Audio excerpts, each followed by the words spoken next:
to LOA Today. I'm Walt Thiessen. With me on the show today, Debbie G and Neo Positivity. This is your daily dose of happy. We are so happy you decided to join us today. Now, I have to admit, there's a little bit of dishonesty in advertising in that particular intro because it's a little bit more than Debbie G and Neo today. It's like twice that number, if you can actually get my drift, because, well, we got two really cool things going on today. First one is we are actually welcoming a new member of the team here, Victoria Reynolds, who's also a major player here in this group here that we're a part of, is joining us on Friday. So first thing I got to do is bring her in and say, hello, Victoria, and welcome. Thank you for joining us. How are you doing today? Hi, Walt. Thank you for inviting me to be here. Glad to have you. And we also have a listener who is joining us. Now, this is somebody who has written in quite a bit, and she has sent lots of emails, lots of supportive stuff, and now she's got a cool story to tell. So we're starting off with her. This is Deborah. And Deborah, it's like I was telling you before we got started, I'm loving actually talking with the listener because I don't normally get to do that. I mean, you guys hear me. I just don't get to see and interact with you. So this is special for me. Thank you very much for coming on the show today.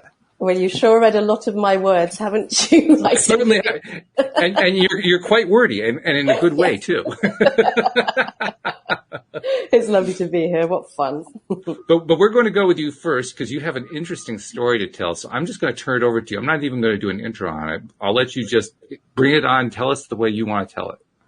Which one are you talking about? Are you talking about my Camino story? The Camino story, yes. Okay. I don't know if you had a chance to listen at all, but basically the two loves of my life are the Camino de Santiago, the pilgrimage route in northern Spain. I don't know if you guys all know that one.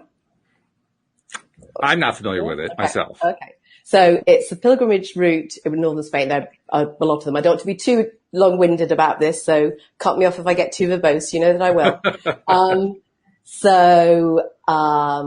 I had been leading groups on it for many years and then finally got the chance to walk my own Camino in 2017.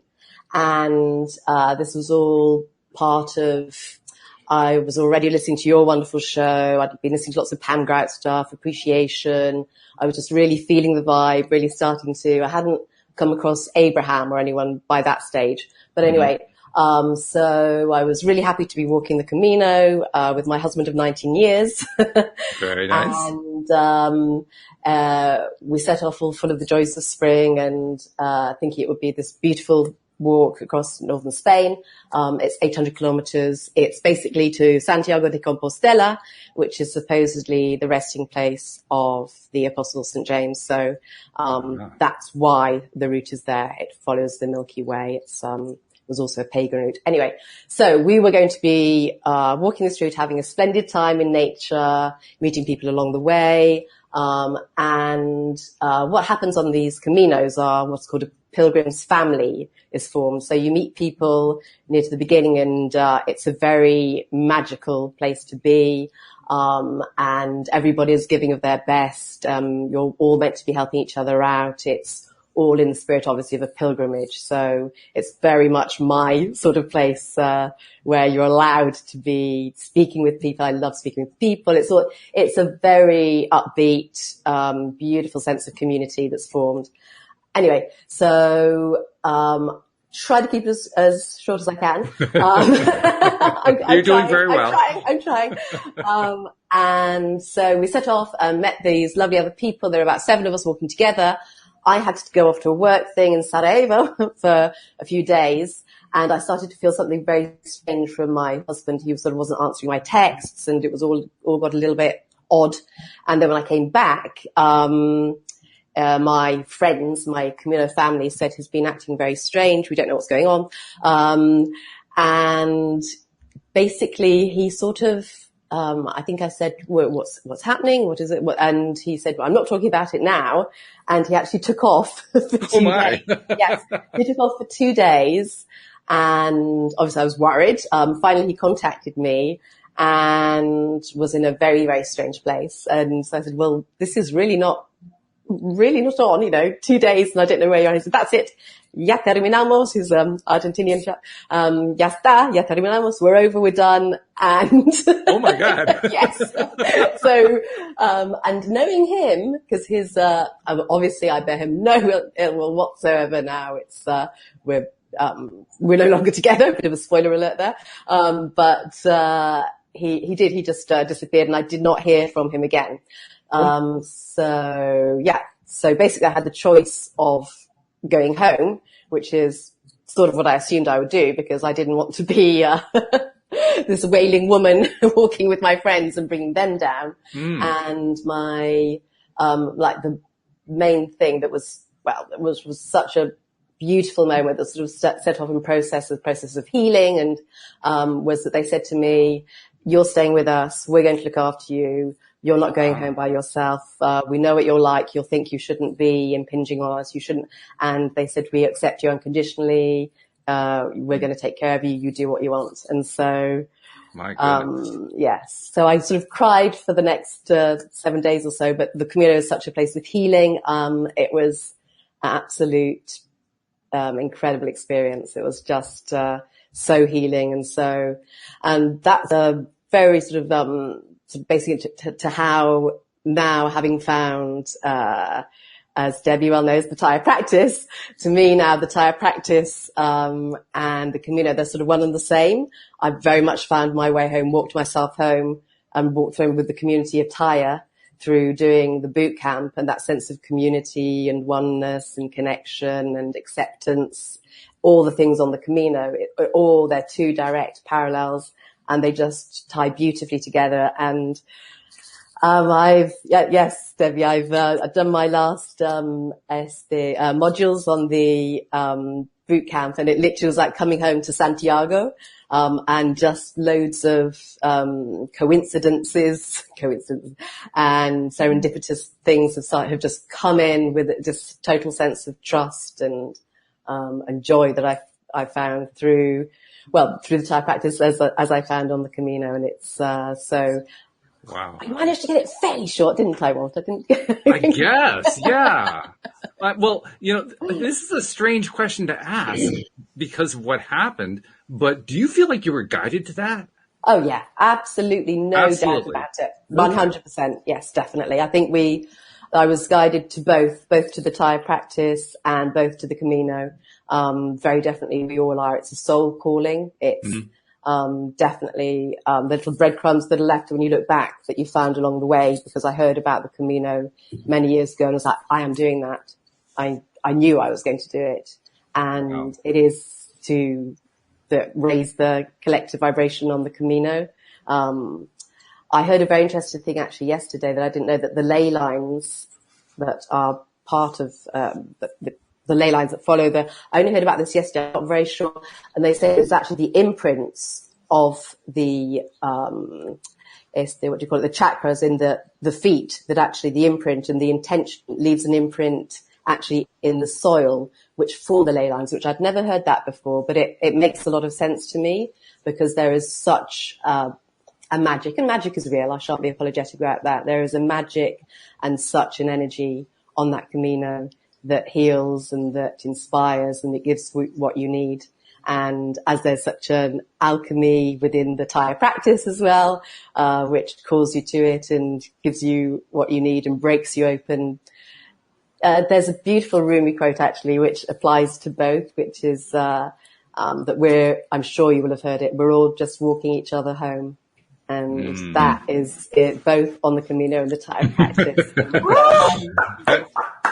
Well, did I not just say that earlier? You did. I mean, literally, we were on the phone. Debbie and I were on the phone about, 3 hours ago, and that is the exact phrase that she used for me, Deborah. Exact phrase. It's called alignment, baby girl. Yeah, I just want to give a huge shout out because your journey through Thai boot camp was, for me, I was just sitting there like I was being fed every time that you would. We've got to have to mute because we've got a feedback. Somewhere there's an echo. Somebody needs headphones. Okay, I'm muting. Okay, so several things came up for me with when you were talking. One, I just want to say that your journey through Taya was like a remembrance for me in boot camp. We have very similar experiences, and I dug that. One of the things I want to touch on is community and how important community is.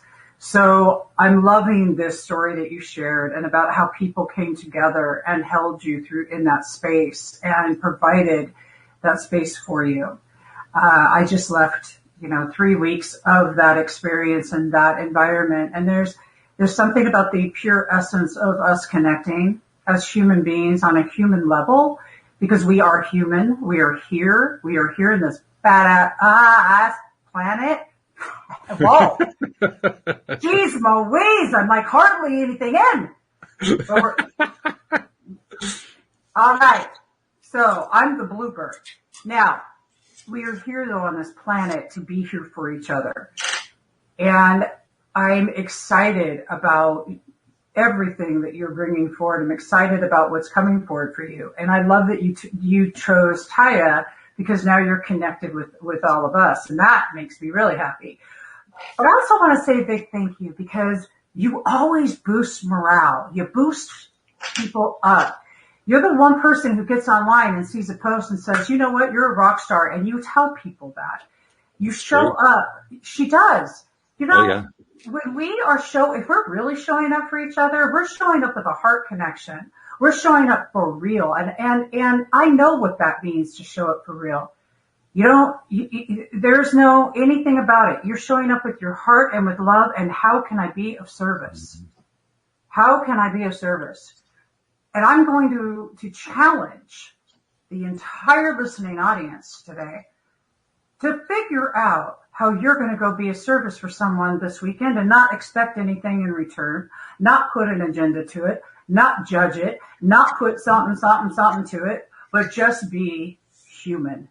Just be what you are here to be without any of the whack stuff. Just be that for another person. A lot of people talking about stuff, but I want to see some action. And that's really what it comes down to. Neo, I'm watching Neo right now. He's like flipping out. I know. He is having a complete fit over this. Go. Ready? I'm in the background here trying to get us live on Facebook. But I finally just got it. So yeah. Debbie, I need you to put that challenge back out again, because that's the whole reason for me going live. Like, give us that challenge again, please. All right. So the challenge we have in the challenge that I encourage everybody to embrace is being of service.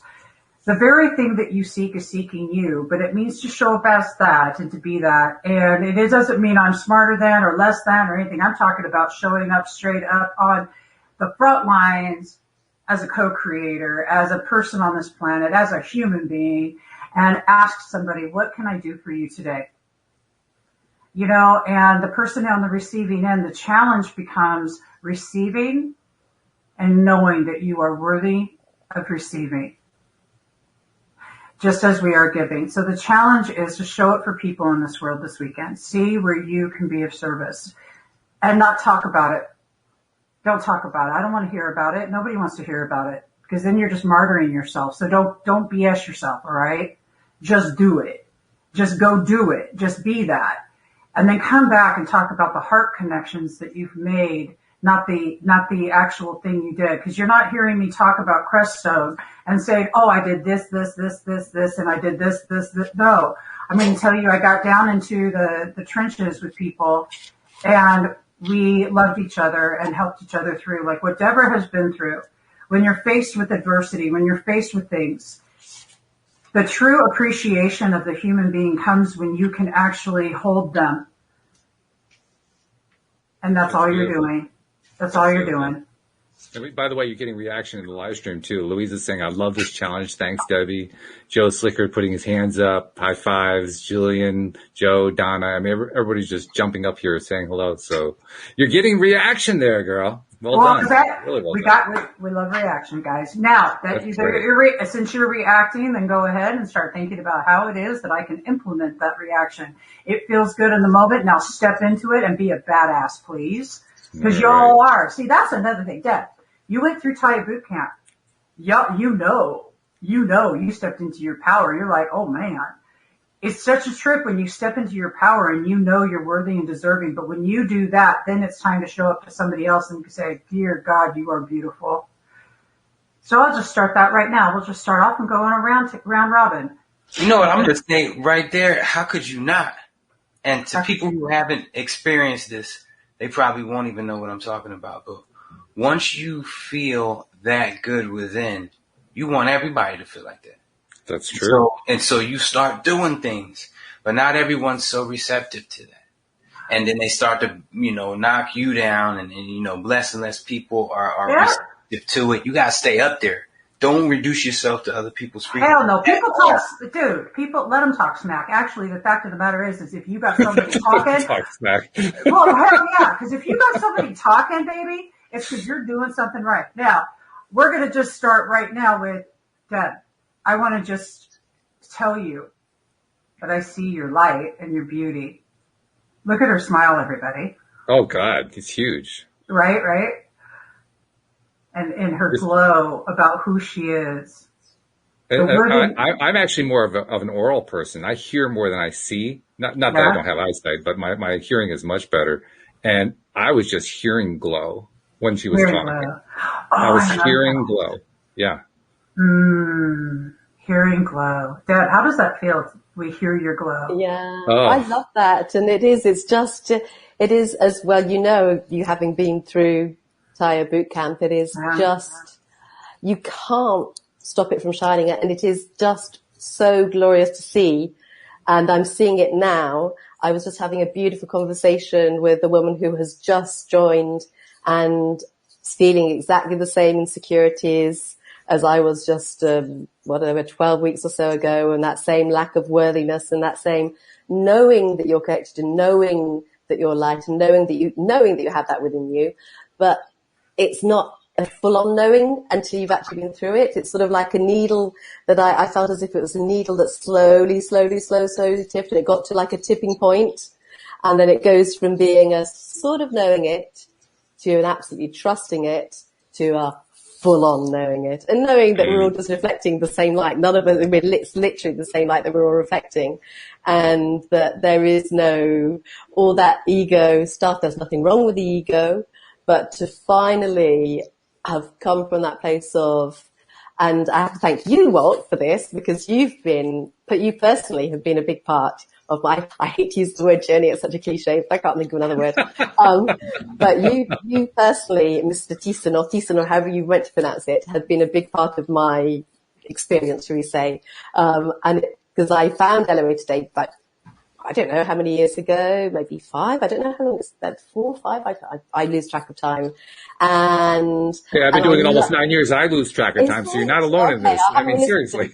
Yeah, I can remember when I first started thinking, what a lovely, humble, genuine guy this is. Because you all, that's how. No, but you do. You feel that. Of course, you pick up. We all know when someone's authentic. And I love the way that you weren't pretending to have the answers. And like, I thought, he's a seeker like me. I'm going to listen with this guy, and then to see you. Well, it was really easy because I didn't have the answers, so it was really straight. But it was so lovely.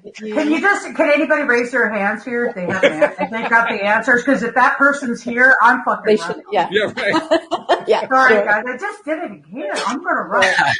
Oh my God. Okay, so did y'all just see what happened though? I want to ask something though. Can I? I want to challenge Victoria. Welcome, Victoria. Yes, Victoria's wondering what's going on. What have I gotten into here? Oh my God! I want everybody, if you get a chance, to go around the room and answer this question that I just got based off of what everybody's glowing about. But as people, we get used to things. You're chewing on food, the flavor disappears. That car that you just got is amazing. till day 3 or 4. So when you're riding that wave, the question is, what happens on day 3 when it just doesn't feel good on day 1? And there's no new wave to get on, and it's hard to get back on that one. And I like that question in particular because I have this mental exercise I do where I review a highlight. And I always tell people, if you got to go back to your high school graduation, go there. It could still feel like it's happening now. That's one thing you can do, is invoke those type of feelings again. You know, water the seeds and thoughts with some things, and y'all know. So, like I said, day 3. So what do you think, Victoria? Well, I go for a walk on the beach. That's my thing. I stick my feet in the water and just reconnect. Nice. I love that. Yeah, because that's important. That's how you stay connected, even after you've had that little fall off that Neil's talking about. Because we know what that's like, you know. But I agree. I love that approach because what it does when I do something similar. Actually, for me, I don't live on a beach. I live in a place with a walking path. But taking that walk, it's my way of remembering what it felt like the first day. And I imagine you probably do something similar when you do your walks. Yeah, it clears the gunk out of the head. It does. For lack of a better word. Yeah. Yeah. And drops it on the path where it belongs. Debbie G, what do you do if you don't have a beach? But I do. But she does have a beach. No, what do I do? She's the best one to ask it. Nah, you know what? I'm traveling so much all the time that, and this is really important because really what you're talking about is self-care. Mm-hmm.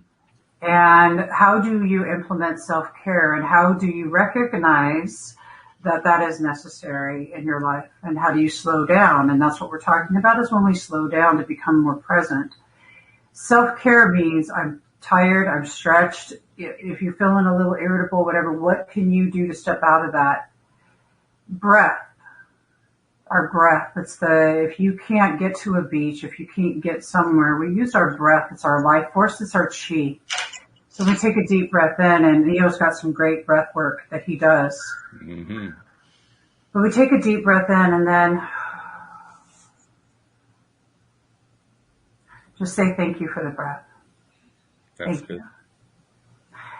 you. Yeah. It may sound simple, but if you breathe and you put the oxygen into your body, which is what your cells are seeking, because you are a human being on this planet having an experience that requires breath.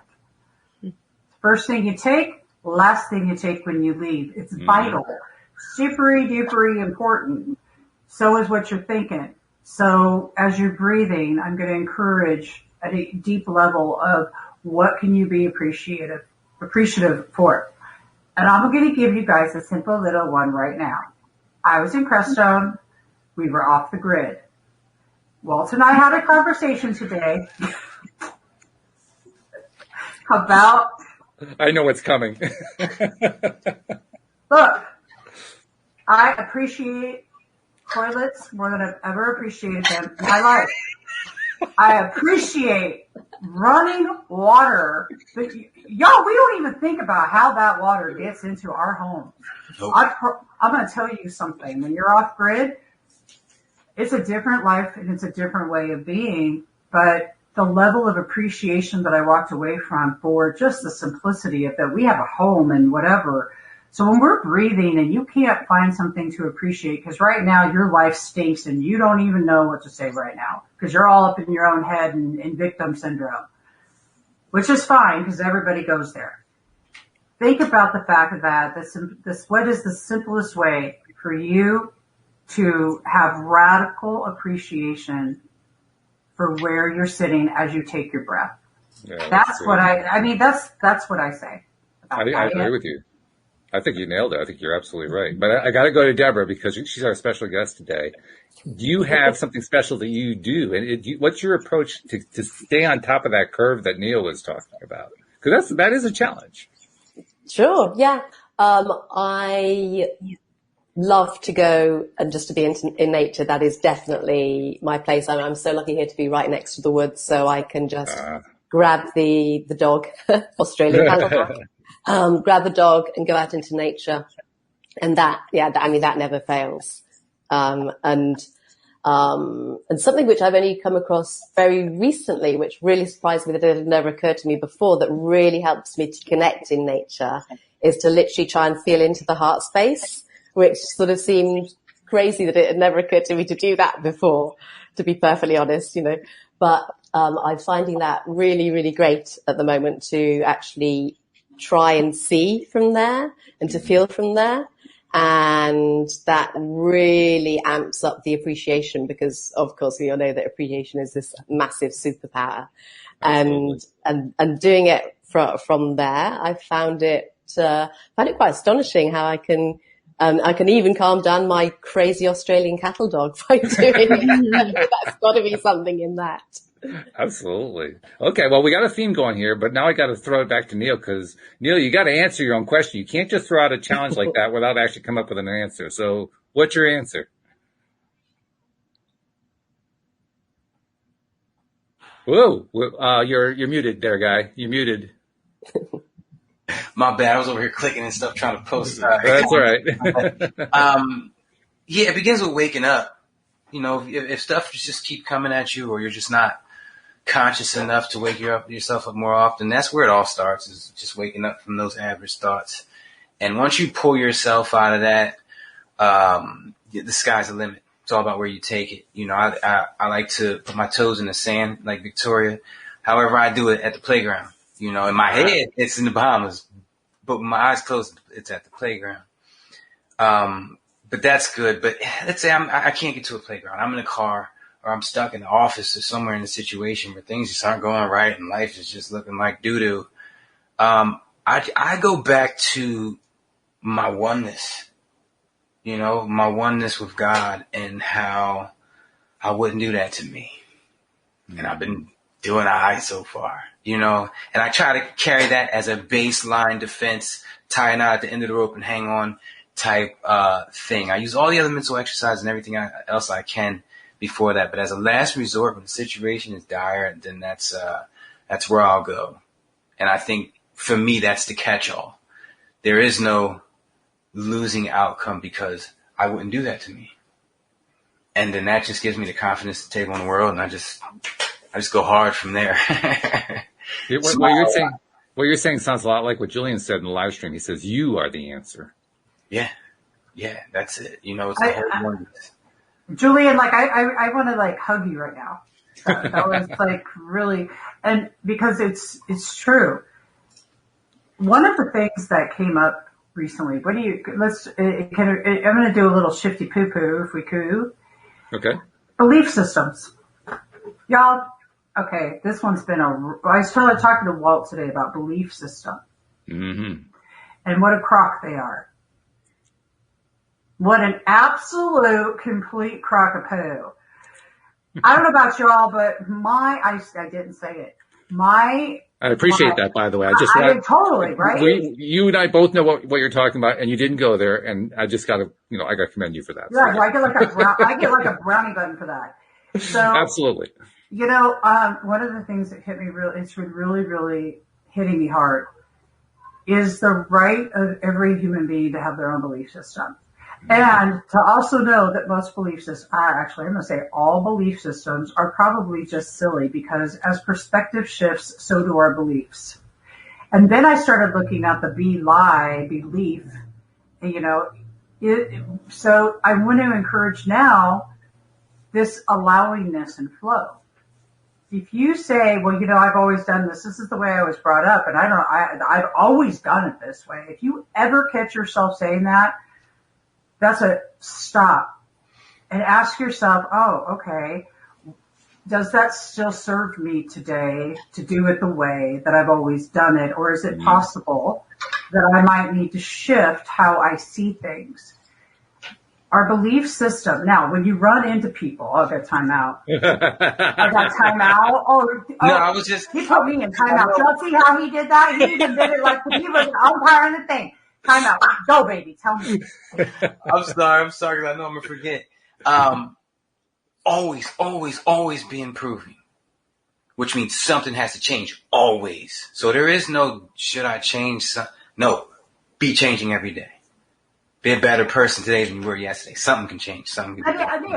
And so I just want to throw that in there. Dude, is your belief system the same as it was a year ago? A year ago? Yeah. Nah. Is it the same as it was 5 minutes ago? Let's put it that way. Seriously. So y'all have whoever. No. So if you're holding on to that, like you for dear life, that's my belief system. Could it be possible that that thing's the very thing that's keeping you from attracting everything that you want in your life? Yeah. And also to kind of just put some whipped cream and a cherry on top. Everybody has a right to whatever it is that they are believing. Yeah.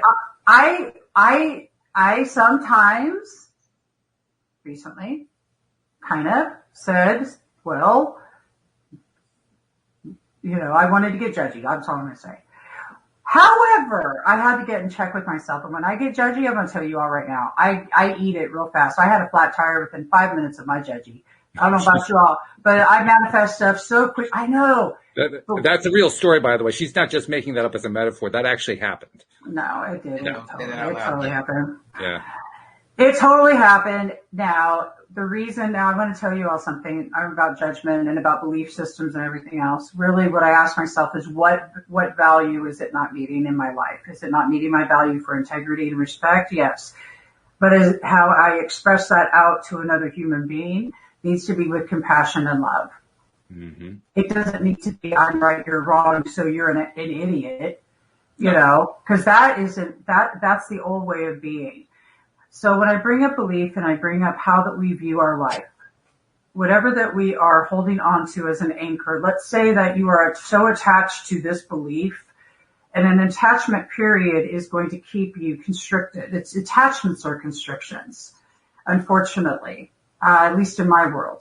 So this is what I'm going to encourage, is releasing the attachment to have that need of that belief, because it's quite possible it's keeping you, again, I'm going to say it, from that law of attraction flow, ebb and flow. That really is what we're all seeking, just that ebb and flow of life. Neo, you brought up, what do you do when you're at that ebb and flow and you're on the other side of the ebb? Well, what you're talking about is reminding me of the way Abraham teaches what belief is. Because, tell me. Well, because they teach you that a belief is a thought that you think over and over again. So literally all of our beliefs that we have they started with thoughts, and we just kept focusing on them continuously until we started to believe them. And you manifest proof that that's what is real. Yeah, absolutely. Oh my God. So what? But to me, it's like there's like good news in there. The good news. I mean, we can look at it one way that that's how we tie ourselves up in belief. But on the other hand, we can say, well, geez, if I can create one belief, I can create a different belief. I can cancel the old belief and create a new belief in its place, and I can do it anytime I want to, just by changing my focus. So that's why I love the Abraham answer on that one. It's like, whoa, let's stop making belief something that traps us and turn it into something that empowers us. You know what I noticed recently about repetition? I could say anything a bunch of times, and it might sound crazy, like an affirmation, like being a billionaire or whatever. And like the more when you say it, your mind starts to run the scenarios about how it could happen. Well, you could have a rich uncle that dies that you didn't even know about. But the more you say it, you run more scenarios. The scenarios get better and you get more believable. Then you start to believe that you could get it. Maybe I can make this happen. All of a sudden, stuff shifting, people talking, you finding yourself in that direction. So that's like, if you can key in on stuff like that and use it to your advantage in every situation you can. Like for me, if I'm walking down the hallway and I have a negative thought, I just stop. Like I wake myself up and I'm like, what should I be thinking about instead? And then I run that best scenario and for a couple seconds before the ego kicks in and does its thing. But yeah, that's like the key ingredient to making this stuff happen. All that emotion, everything. So Victoria, I want to go to you now because you're a spiritual teacher and you deal with a lot of the spiritual issues. This is one that's got to come up a lot. Dealing with belief, how you handle it, how you overcome the beliefs that aren't serving you anymore. So when you're interacting with somebody, how do you present the idea? How do you address the whole question of belief? Well, as you're all saying, beliefs are things that we've told ourselves enough times that that we actually start to believe what we tell ourselves. And the information that's fed to us from television, from the media, from friends, from church, from school, those all become part of our beliefs. So we come to a point in our lives where we're willing to take responsibility for who we are and where we are, and start to then choose which of our beliefs, as Debbie was saying, actually really do serve us. Yeah. And so what happens is that first there's this layer of surface beliefs, and then we start going deeper and deeper and deeper. And at some point you can get to that very core belief. If you can change that core belief, then it unravels everything else. Until you get to the point where you can't remember what it was like to believe that old belief. It's just gone. Yeah. It's funny how it replaces, isn't it? I mean, it's that thing that was there was almost like this monstrosity that was in the way. Where'd it go? It disappeared. Where'd it go? Yeah. It's like, I can't believe I used to believe that. That's right. Yeah. Because it's gone. Oh, yes. Well, Beliefs are amazing. I love that, Victoria. And I think that I want to encourage everybody to use the tool curiosity. We're all here to, as Deb reminded me and I said earlier, walk each other home. Guys, I want you to just think about it. You're taking someone else's hand and just envision this. Doesn't matter what their beliefs are. No, not at all. We're all just walking each other home.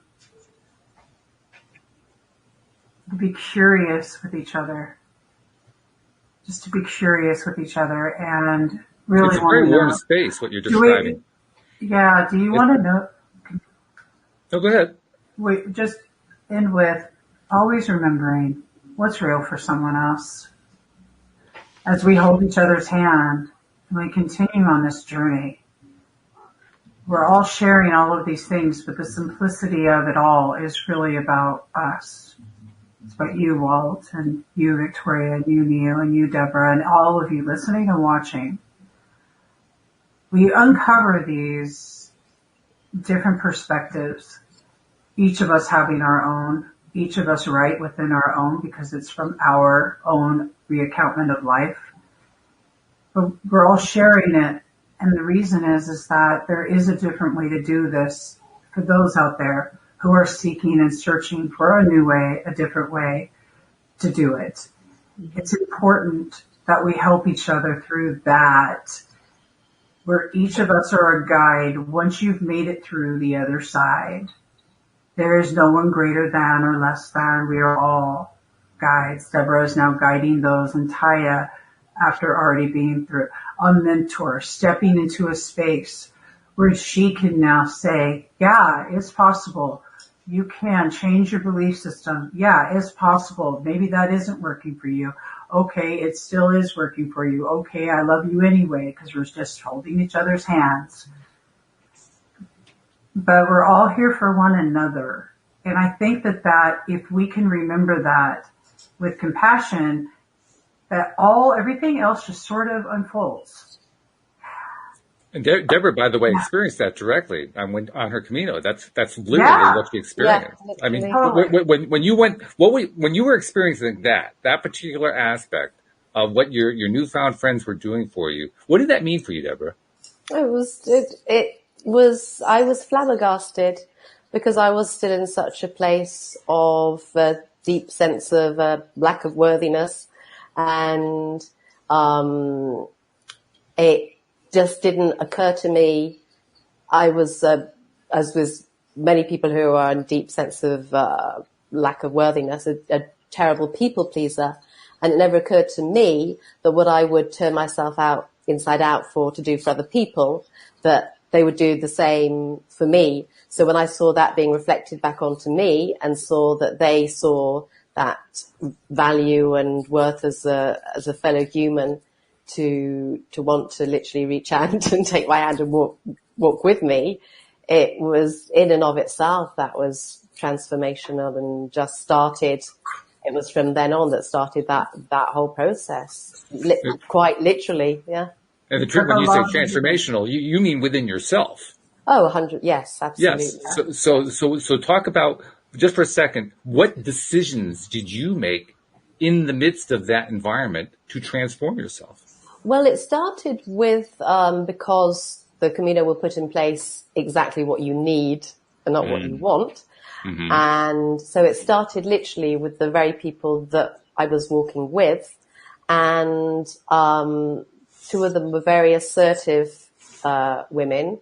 And, they said to me, why are you always saying sorry? And, oh my God, I really am. I do. And obviously the reason was that sense of, well, I'm not as important enough to take up space. I should be apologizing if I'm late. It didn't matter if other people were late. That didn't matter to me, but I had to be on time. I had to be the one that, and that was like the beginning of when they said that to me. And when I started to reflect on that and to, that just I've started off the whole process of understanding that in fact I was absolutely worthy. It took a while to get all the way there, and it only culminated. It's like my Camino culminated when I finished the tire modules. That's when it literally all came together, and now that's when obviously at the end of that you are in a place of absolutely knowing your sense of self-worth, which is what Debbie said, is exactly just being the oneness that we all are. It's nothing to do with me individually. Obviously, it's just I am part of that light that's with it. And all well, you had a very special version of it. I mean, you had a journey within a journey is what you had, because the Camino itself was a journey, but you also had your internal, you were taking one step at a time, developing your own self-love, developing your own self-appreciation, culminating, like you said, in what happened in the Thai boot camp.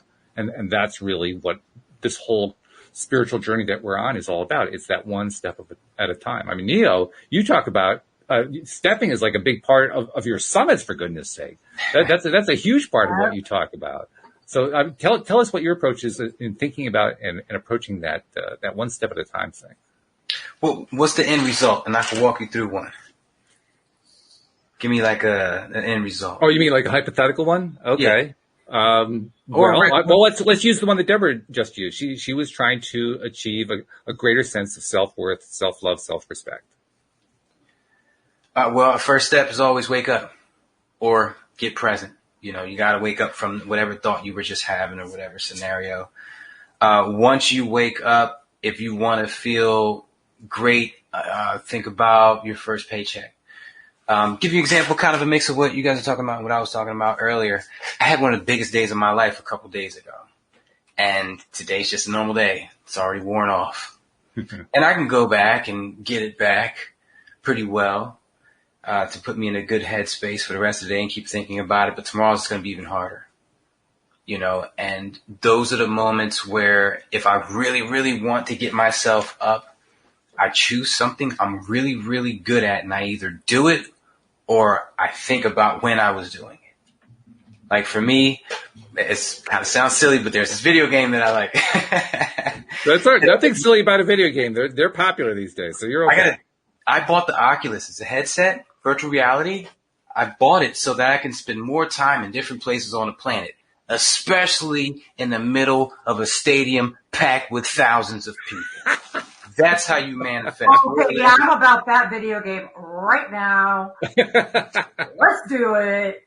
So, but there's one other game on there, a couple other, because I like gaming, but I'm really good at it. And when I'm winning, I feel great because I love what I'm doing. I know I'm number such and such on the planet, and I'm just the man in that moment. And that's what you need, especially when you're down in the dumps, when you could raise your vibrational frequency, that major gap. And then you'll sit there because you know you're good at it and you're not going to stop being good at it for a while. And so find that thing that you're great at. I know people say being a parent, that's cool if you really believe that you're a great, great parent. But for like, I like to get more specific, like Madden on the Xbox. I'm awesome. I'm awesome. I'm like ranked 350 in the world. And there's 50,000 people playing right now. And so I can look at that and say, yeah. And then I can run a couple scenarios, a couple wins, and yeah, I'm on cloud freaking 9. Find something like that. Maybe you're a good driver and nobody knows it. You just be swerving in and out of traffic. I don't know. Find that. use that. I have to admit, I do the same kind of thing, but I do it with online poker. I just love playing online poker tournaments. The best thing in the world is when you win a tournament where there were like 400 people in the tournament, and you say, how did I get here? Because you'll never win there by wanting it. You'll never win a tournament that way. You have to connect internally and just go with what your internal guidance is. Otherwise, you'll never get there. But it's an amazing feeling. That mental exercise I call review a highlight. It's one of my big ones. I always keep this index card in my pocket. I'll make a new one when I come up with better ones. But that's a huge one for me. And that was actually the topic of May's Summit. Quick plug, Neo-Positivity's Thoughts Become Things Summit every month. That was the topic of May's Summit was review your highlights. Review a highlight. I don't care if it's, like I said, graduating high school. If you want to graduate college, remember when you graduated high school, how good it felt. You want to get remarried, remember when you married the first time, how good it felt that day. Don't go anywhere past that day because obviously it was that good. But that day. I do coach relationships. I love that. Go ahead and I heard that, Neo. Just saying. And here's the thing about it. If you want a new spouse, but your old or current spouse is not the ideal, you can go back to the one before that was. Or go back to a time in that relationship where it was right. None of that matters. The face doesn't matter. It's the feeling. Mm-hmm. Someone outside of me gave me that feeling. I was appreciated. I was loved. I was reciprocating. Boom. And then manifest more of that. But you got to spend time there, headspace there, seconds there. It's a great point. And Victoria, the thing that occurs to me is that we very often forget that, yes, it's great to get that. It's important to get that support from others. But we often forget to use it. And I mean, all that, Debbie, what you were talking about is so important. You have to be there for other people. You have to be of service to other people. But if they're not going to pick up what you're giving them, what good is it? It isn't really helping unless you actually put it to use. So, Victoria, I got to ask you, if you're dealing with somebody who is not really good, kind of like Deborah was talking about, I'm thinking of something Cindy Chavez, who does the Wednesday show, talks about how she used to go out to dinner with a friend. And the friend would say, I've got this. And Cindy would say, oh, no, I've got this, picking up the check, because she couldn't allow herself to have somebody else buy lunch for her. She just couldn't let it in.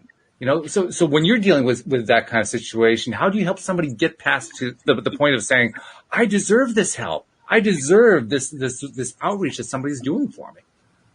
Yeah, one of the things I find interesting is that some people have more of a difficult time receiving than giving. No kidding. Yeah. And it's all a self-worth issue. And so when I'm working with a client, we're sitting down and trying to figure out where those self-worth issues come from. Mm-hmm. Because for a lot of people, when they give, they get that good feeling that comes with giving, but there's such a need to justify why they can't receive. And so one of the things that I teach people is that when you deny someone giving you a gift, you're denying them that feeling that they get by giving to you. Oh, yeah. How selfish is that, to deny someone else the gift that they get from giving to us? And when we kind of flip the script on that, then people can start to see, oh my gosh, yeah, I'm actually denying the joy that comes with giving by not allowing people to give to me. Which is ironic because very often we're asking the universe to deliver stuff of various kinds, and then we're not letting it in. We're like, well, I love that. That's a great freaking point. Yeah, it is. Well, it's also, and I love that. And Wayne Dyer talked about that a lot. Mm-hmm. Neil Donald Walsh talks about that a lot. It's a whole lot. Yeah, you're denying that person the joy of giving, and I love that so much. Dr. Robert Emmons from UC Berkeley, who wrote the book on thanks. If anybody really wants to do a study on appreciation and gratitude, those tools and others are in there to grasp a hold of.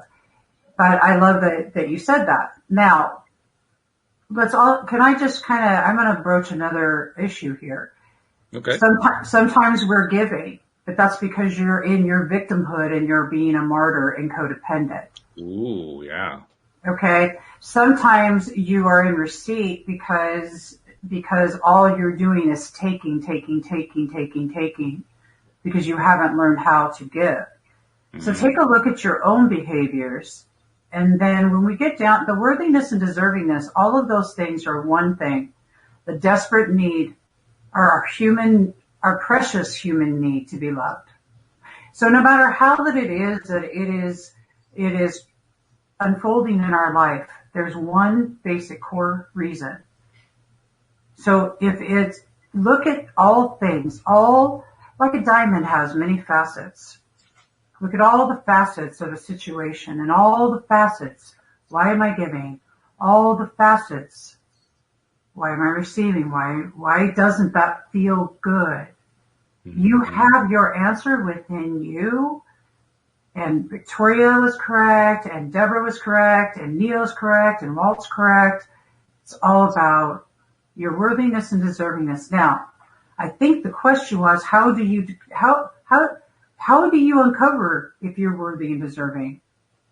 That's a great question. So, Deborah, you went through the Taya boot camp. Yeah. That was a question you had to answer, I'm sure. How did you answer that for yourself? Well, do you know what I was thinking, Walt, that just prior to boot camp was the great suggestion of yours of doing the mirror work. Oh, my, good. Yes. And that was just prior to boot camp. And I remember thinking, because I tried it the once and went to where I love it. Oh, no, and just, it's like, it was the yuckiest feeling in the world. It is. That first one. Oh.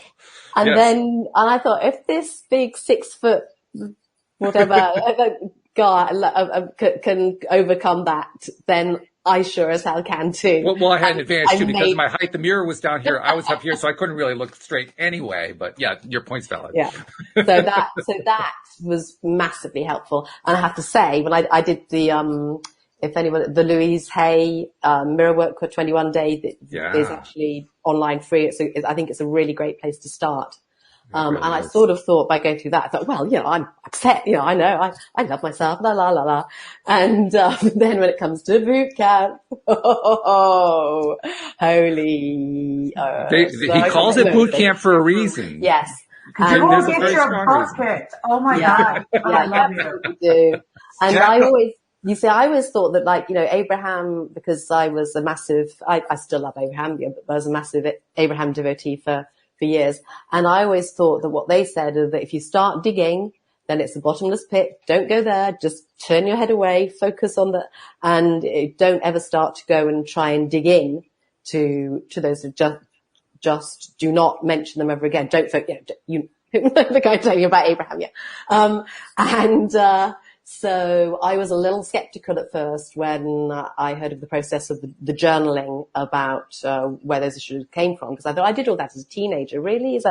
And wow, just that going back to the root of where that lack of self-worth came from and actually focusing on that, journaling your socks off, going back, and then why did I feel? And then it's like I think it's Stacey that always says, be like the toddler, like, why did I feel that? Why did I, what was, and then you really, really can peel back all the layers of that onion and get to that very first time, when obviously very typically, your parents will be the ones that, told you that, you were so hard not to swear, isn't it? That you were a piece of poo and that you were, the temptation is strong, I know. Oh, it's horrible. And you really, really can. It's not a bottomless pit. And so you just go back, you find, and you dig it out and you feel it, and it's raw and it's rough and it's not pretty. It's a little snot-filled sob fest but it's only, it has its limit. And then once you really have got to the root of that, and then you go into that radical appreciation, and that's the huge point. It's not just the forgiveness. You understand that I just absolutely totally get now that I chose those parents to be born to. I absolutely chose that. I chose those circumstances of my birth. I wanted to learn. I wanted to grow. I chose them. We co-created that together. I literally feel that it's not a question of like, oh, I forgive my stepfather. I am in such appreciation of what we co-created together and of this wonderful expansion that has come from that. And it's really hard, I think, to actually, when I first heard the process, it's very hard to think that it's not just going to end up in this horrible, massive introspection and, but you don't. It comes, and then you are, and another thing I was going to say earlier was that when, I think for people that are listening too, that sometimes I think when you do go down your spiral, when you feel down, that's actually perfectly okay. Yes. Do not panic. Everything is fine. And what helped me massively to understand with that was the process of vibrational flow, which Abraham doesn't speak of and which I hadn't come across. And when I heard that, I knew that we are all on this absolutely, we're in a polaric universe and the vibrational flow is perfectly natural. And so obviously when we're up there, you can't imagine ever feeling down there again. So there's that sense of panic when it does come over you. But then gradually that sense of trust starts to build and you absolutely know. I think it's like in Abraham, it's step 5, that being, it's a while since I've listened to Abraham now. I think it's the step 5 of the process where you're actually, they don't call it down the spiral, but you're in that state but you appreciate it. You're basically going back to step 1. You're running through a cycle. But you appreciate when you actually get to a place where you can appreciate feeling like a right. Soft poo. Yes, you can appreciate that because you know that you're, somebody turned it, down to sea, down the spiral, down to sea, down there for a reason to actually, that's where the creating happens. Yeah. And to actually get there and to be able to be in there without, first of all, it was all I could do, won't panic, nothing is wrong, nothing, and it's like holding on to the table edge, you're like, I know nothing's wrong, really doesn't feel like it, no, nothing is wrong, but you can get to a place where you just, okay, that's interesting, I'll appreciate this too, and then of course, that in and of itself, gets you to raise your vibration, but I think I came a long way from what the original question was. Now I can't remember. That's all right, though. That was a great little journey you took there. I think it was wonderful. I wanted to throw in one other thing that Shelley, who's in the live stream, she's also returned to the show as a Tuesday co-host. So I wanted to put that little plug in there too. But she points out, I think you should dig to figure out what to change, but don't live in the reliving of it all. Use it as a tool, which I think is a great point. It's the way you approach it with balance. The whole thing, it becomes a balanced approach. It's not, am I giving too much? Am I receiving too much? Am I believing too much? You just go into it. If you have something you have to dig out, you dig it out, but you just don't keep replaying it over your head. You don't keep reliving it. You don't keep miring in it. You just go through it and let it go. Well, once you sorry, Walt, to interrupt. That's right. Go ahead. That place of appreciation for it, you don't need to go there again. And you don't need to anymore after a while. Yeah. So you don't need to. I love this, you guys, because really Shelley, what you're saying is I think we talked about, as long as you're attached to the old story, as long as you're attached to, well, I was brought up this way, my parents did this, and as long as you're telling that story, you're still in your victim. You relive it every time you speak it. So I'm just curious how do we break that by becoming appreciative? We don't have to relive it. Well, I think we're going to have to save that topic for next week because we actually, as usual, we've just run out of time. This hour just flies, and this is something you have to kind of get used to on this show. It just goes away really, really fast. So we're going to stop right there. First of all, Deborah Wilson, thank you very much for coming on the show, sharing your story, and that story rocks. That story is absolutely fabulous. So we really appreciate you coming on to tell that. I want to inspire other listeners in case they've ever thought about coming on. See what happens if it actually works. It works out really, really well. So Victoria, thank you for joining us. This has been kind of crazy with 5 people. We'll get to know you more next show, but you kind of went into the deep end today. So I hope you didn't drown. It was good though. I'm good. All right. Debbie and Neo, great to have you back. Debbie, especially because you've been on the road so much, but I know you're going to be in and out. We're looking forward to what's going on there. And Neo, next time you're going to have to tell us a little bit more about what's going on with the next summit. But we have to draw a line right there because you have to draw a line somewhere. So thank you to all of our live streamers. Thank you especially to our podcast listeners everywhere. And we'll see you all next time here on LOA Today. Goodbye, everyone.